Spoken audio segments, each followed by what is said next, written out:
Ini maksudnya apa? Nabinya yang kurang ajar atau Tuhannya yang salah pilih nabi? Pertanyaan ini sengaja Dondi Tan angkat karena dia membandingkan kisah nabi-nabi dalam Al-Quran dengan yang ada di Bible orang Kristen. Pasalnya, nabi-nabi di dalam Bible seakan-akan tidak mulia karena diceritakan mempunyai celah atau aib. Berbeda dengan Al-Quran, kisah para nabi diceritakan dengan begitu mulia karena mereka adalah orang-orang pilihan Tuhan. Pernyataan ini ia lontarkan sebab biasanya kaum sebelah mengatakan bahwa Al-Quran itu menjiplak Bible. Lantas bagaimana tanggapan Dondi Tan akan hal ini? Simak penggalan videonya berikut. Ini banyak banget fitnah kok yang disebarin di ya di kalangan mereka lah. Bahwa Rasulullah Muhammad SAW itu copy paste. Copy paste apa? Copy paste Bible. Al-Quran itu adalah copy paste katanya. Oh, gitu ya. Dari perjanjian lama perjanjian baru.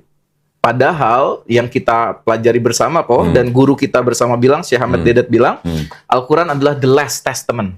Al-Quran perjanjian terakhir ya, dan menyempurnakan semua kitab terdahulu. Ini mohon penjelasannya kok, biar paham nih semuanya nih. Fitnahannya nggak cuma itu aja. Jadi kalau dibilang Quran menjiplak Bible, apa ya? Kan gini, sudah tahu kan kisah-kisah dalam Bible kan? Sudah. Itu dikatakan bahwa Nabi diajarin sama Warokah. Ya. Ya, Warokah bin Aufal. Ya. Nanti ada lagi bilang Nabi diajarin sama orang Yahudi dan Nasrani katanya. Nanti ada lagi dikatakan Nabi belajar dari seorang pandai besi, orang Romawi, orang Rum katanya. Bahkan yang terakhir Nabi diajarin sama iblis katanya gitu. Astagfirullahaladzim. Ya Allah. Ya. Bener-bener tega. Bener. Tapi yang pertama gini. Kalau dibilang Quran menjiplak Bible, ya, yang dijiplak tuh apanya? Kalau ada nama-nama tokoh di dalam Bible yang diceritakan dalam Quran, diceritakan ini kan dipakai oleh Quran sebagai subjek yang harus dipakai sebagai pengingat.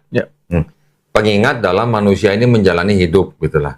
Nih, dulu ada utusan namanya ini, dia begini, terus mengalami begini. Nah, itu yang dipakai di dalam Quran untuk mengingatkan manusia. Gitu. Terus kalau mau dibilang menjiplak Bible, jiplak ini di mana? Pertama gini, pernah dengar nggak di Bible itu ada kisah Nabi Nuh mabok anggur, telanjang? Iya, pernah dengar itu. Pernah dengar. Ada nggak di Quran cerita begitu? Nggak ada. Pernah dengar nggak cerita Nabi Lut ya menghamili 2 anak perempuannya sendiri? Nabi Lut? Nggak ada. Di Quran ada nggak begitu? Nggak ada. Pernah dengar nggak di Quran ada cerita Nabi Harun alaihissalam membuat patung sapi untuk disembah Bani Israel? Nggak ada. Nggak ada. Itu di Bible ada. Pernah dengar nggak kisah Nabi Daud berzina sama Binor? Di Quran ada nggak? Nggak ada. Allah menjaga para nabinya. Di Bible ada. Pernah dengar nggak Nabi Sulaiman atau Salomo itu pernah jadi musyrik? Astagfirullahaladzim. Di Bible ada. Di Quran ada nggak? Nggak ada. Pernah dengar nggak Nabi Ayub di Quran diceritakan menyalahkan Allah karena dia diuji?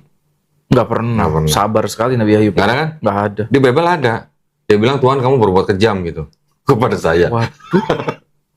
Bener. Nah, sekarang kalau di Quran nggak ada kisah Nabi Nuh mabuk anggur telanjang, nggak ada kisah Nabi Lut menghamili 2 anak perempuannya sendiri, nggak ada kisah Nabi Harun menciptakan patung sapi untuk disembah Bani Israel, nggak ada kisah Nabi Daud berzina sama bini orang, ya, nggak ada kisah Nabi Sulaiman pernah musyrik, terus nggak ada kisah Nabi Ayub menyalahkan Allah karena diuji. Di Quran nggak ada semua nih kan ceritanya. Di Bible ada. Nah, kalau di Quran nggak ada cerita begini, bagaimana ceritanya Quran bisa disebut jiplak Bible gitu loh maksudnya. Jelas maksud saya? Jelas. 6 kisah, 6 tokoh di dalam Bible yang diceritakan seperti yang tadi saya cerita, di Quran tidak ada begitu. Ya. Terus mau bilang Quran jiplak Bible? Kan lucu gitu loh. Ya.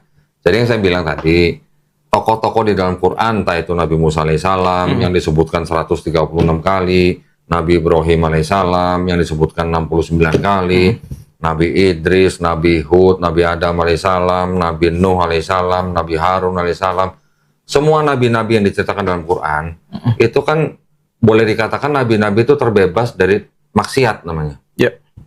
Nabi-nabi juga manusia, betul. Betul. Bisa berbuat salah? Bisa. Tetapi bisa berbuat maksiat nggak? Enggak. Kalau bisa berbuat maksiat, berarti nabinya yang kurang ajar atau Allahnya salah pilih nabi, kan gitu. Ya. Ya kan? Logikanya gitu. Maha sempurna Allah dari Namanya kesalahan. nabi kan utusan Allah. Betul. Masa nabi diutus Allah untuk memberikan pesan kepada umatnya, la ilaha illallah, malah bikin patung sapi untuk disembah, kan lucu gitu Ya. loh. Ya. Masa ada nabi utusan Allah kok dia bisa-bisanya menyembah Tuhan yang lain, kan Ya. lucu gitu loh. Masa nabi bisa menghamili 2 anak perempuannya sendiri, kan juga Astaga. gimana sih gitu ya. Jadi nggak mungkin nabi utusan Allah, orang yang mulia, diceritakan seperti itu gitu loh. Nah, terus gimana ceritanya mau dibilang jiplak Bible gitu loh. Iya. Ya, Iya. itu satu. Terus kalau yang dibilang nabi itu jiplak karena diajarin sama Warokah ya bin Naufal. Warokah bin Naufal itu ketemu Nabi Muhammad SAW cuma 2 kali. Pertama ketika Nabi baru menerima wahyu, Ya. ya Nabi kemudian dibawa oleh istrinya Khadijah menemui Warokah. Yang kedua, Nabi bertemu dengan Warokah bin Naufal itu ketika di depan Ka'bah. Ya. Oke. Setelah 2 pertemuan ini, tidak lama terus kemudian Warokah itu meninggal. Warokah kan buta, meninggal. Pertama ketemu sampai Warokah meninggal itu jaraknya paling kurang cuma 2 sampai 3 tahun lah. Sedangkan Nabi menerima Quran berapa tahun? Kan hampir 23 tahun. Iya, hampir 23, betul. Nah, terus gimana ceritanya Quran diajarin sama Warokah bin Naufal gitu loh? Ya, Nah, nggak masuk akal. setuju. Oke. Terus gini, bisa dibilang katanya Quran diajarin oleh orang Yahudi dan orang Nasrani. Nah sekarang di dalam Quran malah ada yang melaknat orang Yahudi dan orang Nasrani kan? Ya. Yang membangkang daripada perintah Allah kan dilaknat kan? Ya. Istilahnya. Malah mereka jelas-jelas menyebutkan Yahudi dan Nasrani yang mana mereka menolak perintah Allah. Ya. Itu dilaknat sama Allah di dalam Betul. Quran. Betul. Lah kok bisa-bisanya itu dikatakan yang ngajarin orang Yahudi dan orang Nasrani gitu? Kan nggak masuk akal. Ya. Ya kan? Berikutnya lagi ada katanya Nabi Muhammad SAW belajar dari seorang Rum, ya, seorang Romawi, pandai besi katanya. Lah bagaimana ceritanya Quran bisa diajarin sama orang Rum? Orang Rum itu juga nggak bisa bahasa Arab gitu. Maksudnya bukan nggak bisa bahasa Arab, mungkin dia bisa bahasa Arab harian lah. Iya. Tapi bahasa Arabnya Quran kan Murni. beda sangat jauh. tinggi.